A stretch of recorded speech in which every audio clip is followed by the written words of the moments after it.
O século XVI teve como uma de suas manifestações mais profundas o processo de reformas religiosas responsável por quebrar o monopólio exercido pela Igreja Católica na Europa e pelo advento de uma série de novas religiões que, embora cristãs, fugiam aos dogmas e ao poder imposto por Roma, as chamadas religiões protestantes. Vamos voltar para a Europa medieval, vamos voltar para a Baixa Idade Média, vamos voltar para o fim do feudalismo. Nós temos que entender que durante a Idade Média, durante o período feudal, nós tínhamos apenas uma religião predominante, a religião católica. Nós temos que entender que a Igreja Católica detinha tanto poder que esse poder corrompeu a Igreja Católica. Vocês têm que entender que as práticas adotadas pela Igreja Católica de perseguição aos não católicos, aos ateus, vocês têm que entender as práticas adotadas pelo clero católico para arrecadar dinheiro. Vamos por parte então. Vamos começar pela perseguição dos não católicos, com o Tribunal do Santo Ofício ou Inquisição. Tribunais formados pela Igreja Católica para perseguir e exterminar pessoas acusadas de práticas de bruxaria, pessoas acusadas de difamarem a Igreja Católica. Aqui, com os tribunais de Santo Ofício ou Inquisição, milhões foram mortos nas mãos da Igreja Católica. Nós teremos um segundo motivo. Vocês têm que ver o que levou à corrupção dentro da Igreja Católica. Nós teremos nessa contextualização a venda das indulgências, que era o perdão dos seus pecados cometidos em vida. A Igreja chegou ao absurdo de vender o perdão dos seus pecados, mesmo que você já estivesse morto. Nós temos que ver a prática da simonia, que era a venda de artigos considerados sagrados, coloque entre aspas sagrados, que a Igreja vendia o prego, que foi colocado na mão de Jesus Cristo, a coroa de espinhos. Nós temos que entender que o que a Igreja Católica pregava, ela não realizava. Os padres da Igreja Católica, você vinha do baixo clero até o alto clero, quebrando o celibato, praticando a usura, a corrupção dentro da igreja. Todos esses motivos, venda de indulgências, prática da simonia, quebra do celibato, corrupção dentro da igreja, tudo isso levou Martinho Lutero, em 1517, a levar a fazer uma reforma dentro da igreja. Mas o mais importante que nós iremos frisar nesses 3 tópicos que nós estaremos vendo à frente: Lutero não queria criar uma nova religião, ele apenas queria melhorar a Igreja Católica. O conceito de reforma é ainda mais antigo que o de renascença. A história da Igreja, na Idade Média, é uma sequência de reformas suscitadas por papas, concílios, fundadores de ordens que procuravam conduzi-la à pureza primitiva, eliminando os abusos causados pela presença do clero da época. Poucos espíritos tinham ousado abandonar o seio da Igreja a fim de perseguir esse ideal. A revolta de Lutero deu o sinal de um movimento que repercutiu em toda a Europa Ocidental. Estaremos vendo nesse segundo bloco Martinho Lutero, um monge da Igreja Católica, ou um padre da Igreja Católica que pertencia à Irmandade dos Agostinianos. Os agostinianos que abdicam de todas as riquezas mundanas para viver em prol das pessoas mais humildes. Vamos ver o que Martinho Lutero atacou e o que Martinho Lutero defendia. Estaremos vendo nesse segundo bloco também a Igreja Católica nesse exato momento e o seu comandante, o seu Papa. E nós estaremos concluindo com essas visões para o nosso terceiro bloco. Como eu já acabei de dizer, Martinho Lutero era um monge católico da Irmandade dos Agostinianos que realizou duros ataques à Igreja Católica. Abre aspas, ele atacou a estrutura da Igreja Católica, não a fé cristã. Lutero, ele atacava, como nós vimos no primeiro bloco, a corrupção dentro da Igreja Católica, principalmente a venda das indulgências, a prática da simonia, a quebra do celibato. Vocês têm que entender que Lutero, ele em nenhum momento queria criar uma nova religião, ele queria reformular a Igreja Católica. Lutero, ele em 1517 cria um artigo, um livro, ou melhor, 95 teses, Igreja Católica, nesse exato momento, era comandada pelo Papa Leão X, que estava realizando várias reformas urbanas na cidade de Roma. Para realizar essas reformas, essas construções, o Papa Leão X necessitava de dinheiro. Dinheiro esse que a Igreja Católica não possuía. Para tanto, Leão X autorizou aos seus subordinados, ao mundo católico, que realizassem a venda das indulgências para arrecadar mais dinheiro para fazer as reformas necessárias na cidade de Roma. Lutero, então, cria 95 teses criticando várias incoerências praticadas pela Igreja Católica e tentando alertar o Papa Leão X. Porém, não há como você alertar quem já sabia das incoerências que a Igreja Católica estava praticando.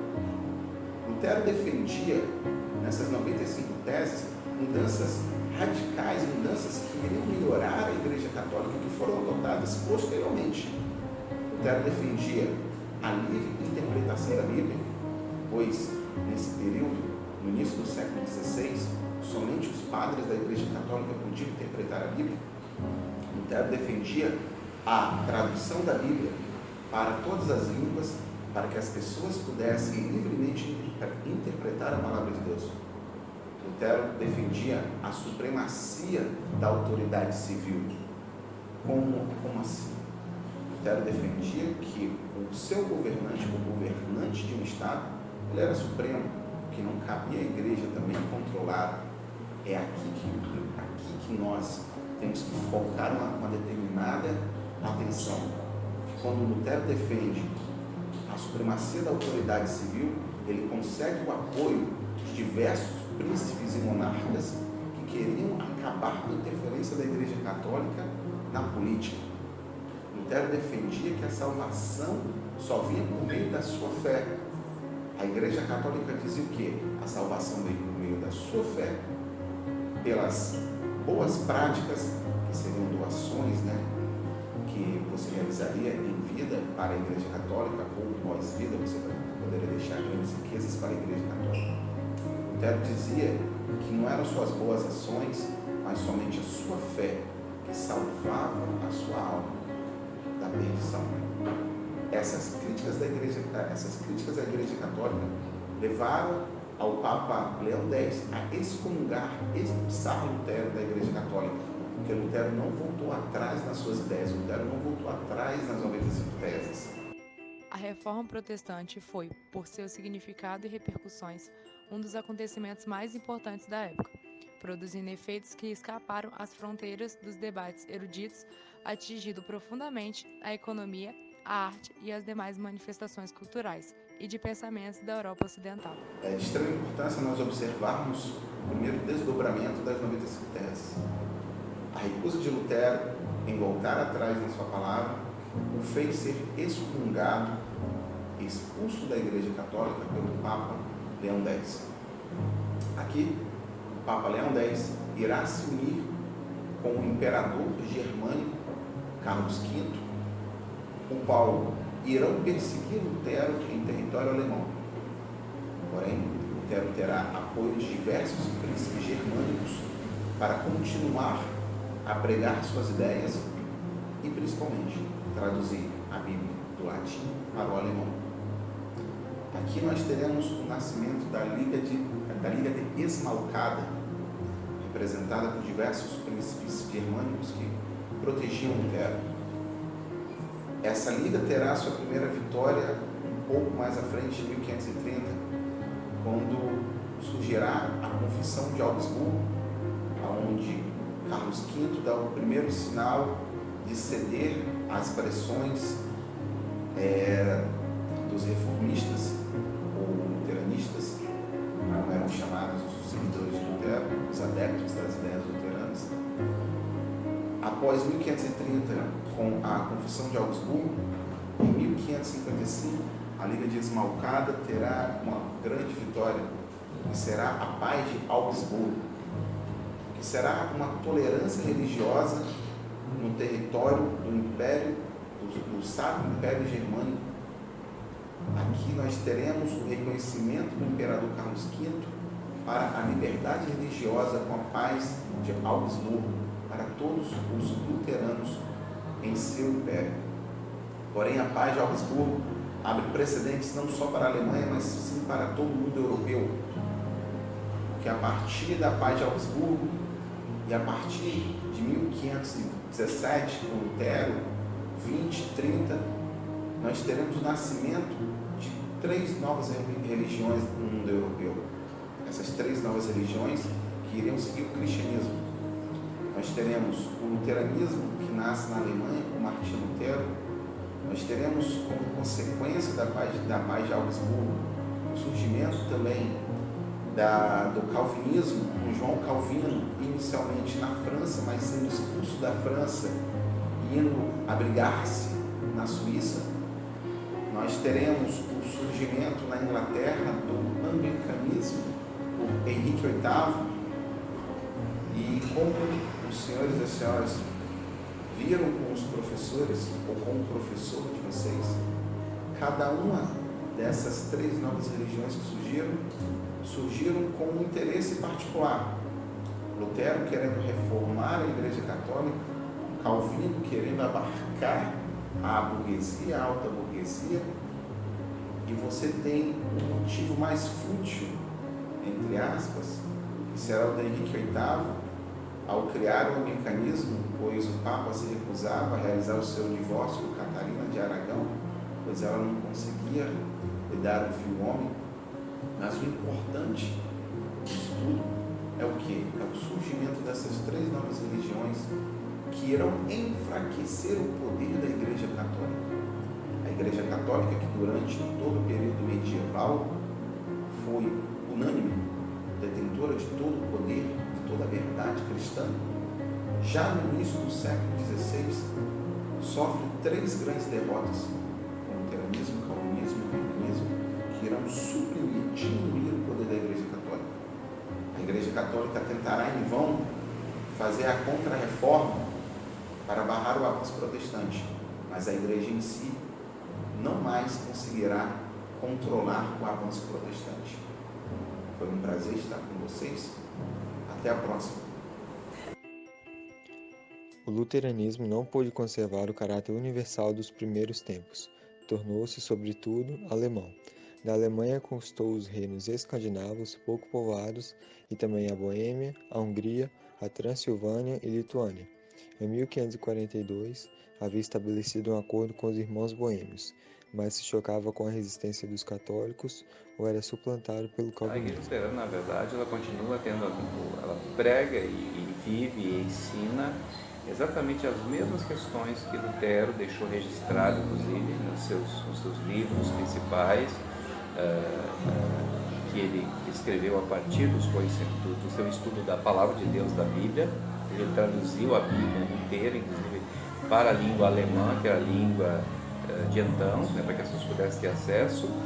Então, os ensinamentos de Lutero, que são registrados nas confissões luteranas, eles são exatamente o fundamento doutrinário de toda a Igreja Luterana de hoje ainda.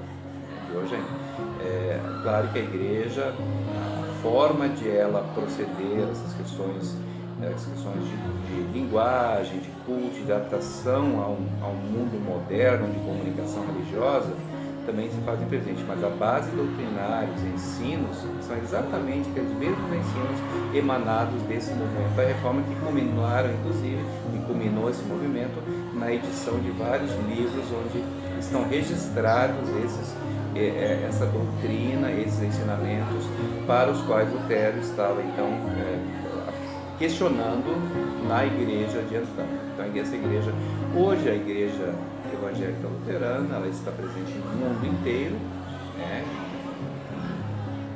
praticamente todos os países do mundo, em todos os continentes. No Brasil, a igreja luterana ela tem duas instituições historicamente que formam 2 grupos, que é a Igreja Evangélica de Confissão Luterana e a Igreja Evangélica Luterana do Brasil. e essa segunda da qual nós fazemos parte. Essa apenas basicamente, do ponto de vista doutrinário, de ensino, a diferença são muito pequenas. O que difere fundamentalmente é o período de criação dessas igrejas. A Igreja Evangélica Luterana do Brasil, da qual eu sou um pastor, ela é criada, ela se constitui a partir da vinda de missionários americanos para o Brasil, e a Igreja Evangélica de Confissão Luterana no Brasil, ela é fundamentalmente a partir da vinda de missionários, de pastores alemães para o Brasil. Então, existem, na verdade, essas duas vertentes luteranas, essas duas igrejas luteranas, como instituições, digamos, de alguma forma assim, separadas juridicamente, né? Mas que têm basicamente os mesmos ensinos, que nascem lá também no movimento da Reforma de Lutero.